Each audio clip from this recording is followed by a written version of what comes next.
Posachedwapa tikhale tikupasirani zina mwa nkhani zimene zikuchitika makamaka za ndale zokhuza UTM, DPP, UDF, Aford komanso MCP. Ndipo padakali pano tati tikuziwiseni kuti chipani cha DPP, UTM ndi Aford chapanga mgwirizano okuti chipangisenso lero nsonkhano wa Atolankhani. Ndipo nsonkhano umenewu ukuyimisisa pamutu wa zisankho zimene zikubwerazi. Zimenezi sikoyamba anthuwa kuchita kapena kuti zipanizi kupanga organize, koma koyambirira wiki yapitayi anapanganso chimozimozi.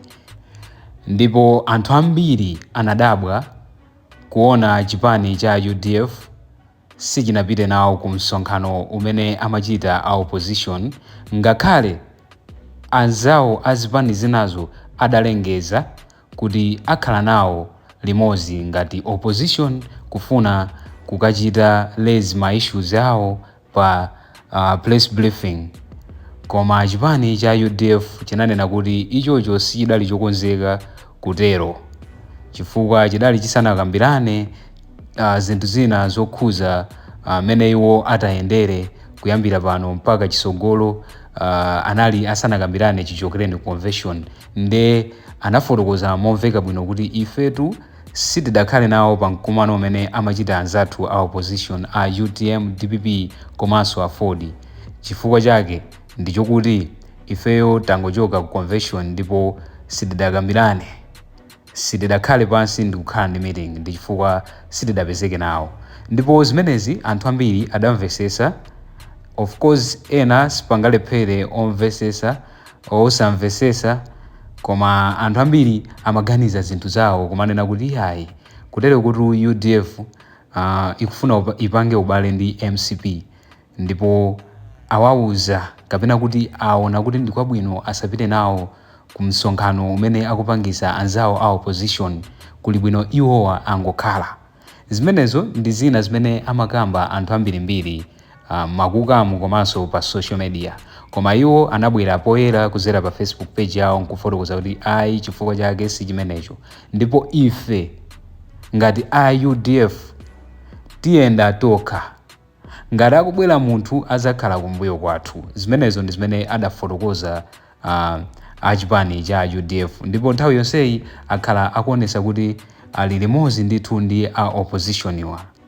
Koma chimene chadabwisaso anthu ambiri ndichokuti lero lino chipani cha DPP, UTM komanso Aford chalengeza kuti chikhale chili ndi msonkhano wina wa Atolankhani umene uchitike mu mzinda wa Lilongwe ku Golden Peacock masanawa 2 o'clock.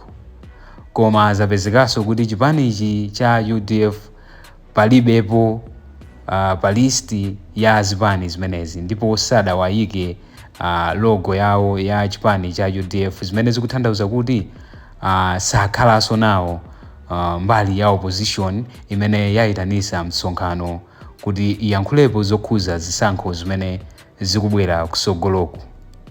Funso nkumati kodi apaso mwina nkutheka chipani cha UDF sichidakambiranebe, sichidakhale chichokereni ku convention ngati mene adachitira, mene anafotokozera atati sanapite kapena kuti atalephera kupita atayitanidwa ndi anzawo a opposition kuti akakhale ndi msonkhano wa Atolankhani. Zachitikanso chimozimozi this time around, kapena pali issue ina imene iwo akufuna ayipangelezi.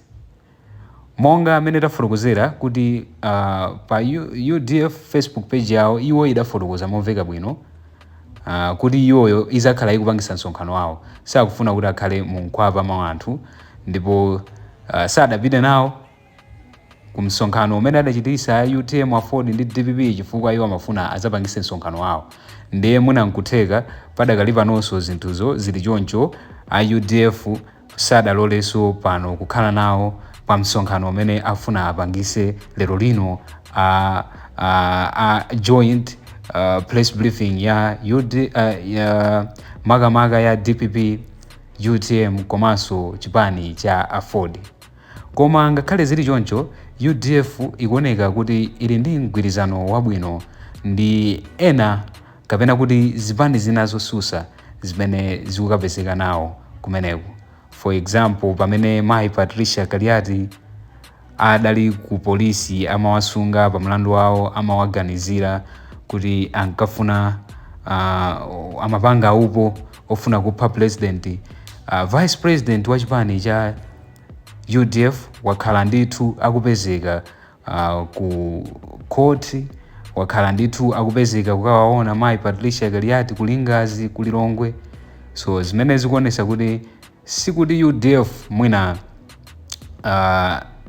ikupanga zosemphana ndi opposition kapena ikufuna igwirizane ndi achipani cholamula ayi, chifukwa zonse zimene akhala akulemba pa page pawo zina ndi zosonyeza kuti akupanga blame chipani cholamula chimene padakali pano cha MCP. So sitikukhulupirira kuti zina zimene mwina akukamba wanthu kuti mwina UDF ifuna ipange ubale ndi MCP zitha kukhala zaboza kuzera ndi zimene iwo akumafotokoza pa Facebook page wawo. Komanso zokuti afuna kukana kuti asakhale nawo pa msonkhano wa Atolankhani umene akuchitika ndi zipani zinzawo, mwina kapena sizikutanthauza china chilichonse kufikira pamene tonse mwina tikuyenera tikhale ndikudikira kuti chipani ichi chizachitise msonkhano wake ndipo chizayankhule zimene ichocho chikufuna. Zimenezi ndi zimene adakamba chipani cha UDF kuzera pa Facebook page yawo pamene amayankha zinthu zina. So akhala ndithu akukawaona Mayi Patricia Kaliati, akhala akuoneka akukumana ndi zipani zina. So kusogoloku tikhale tikuona bwinobwino kuti kodi chipani cha UDF sogolo lake lili motani.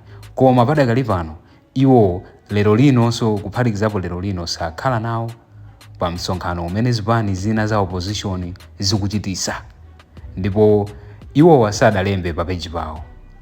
Unlike mapeji enawa azipani zina ngati Aford, DPP yalengeza kuzera mapeji mawo kuti lero linonso tikhala ndi joint press briefing imene tikhalepo a DPP, a UTM komanso a Aford. Ndipo kumapeji kwawo ndithu zalembedwa zimenezi, koma ku peji ya UDF mutha kuona sikudalembedwe china chilichonse chokhuza kuti nawonso akhala nawo pa mkumano umenewo. Iwo kumeneko angolemba zokhuza kuvota, a president achipani chimene chapa atupere muluzi akulimbikisa ndithu anthu kuti akavote. So chifukwa chimene asakupangira nawo kumakumana ndi zipani zinzawo adafotokoza momveka bwino kuti iwo akhale kaye ndi msonkhano, kenako azaonano kuti kusogoloku achite motani, komanso sakufuna kukhala mkhwapa mwa munthu. So kusapezeka kumene akukumanira nako a opposition azawo sizikutanthauza china chilichonse. Zimenezo ndi zimene anafotokoza a UDF.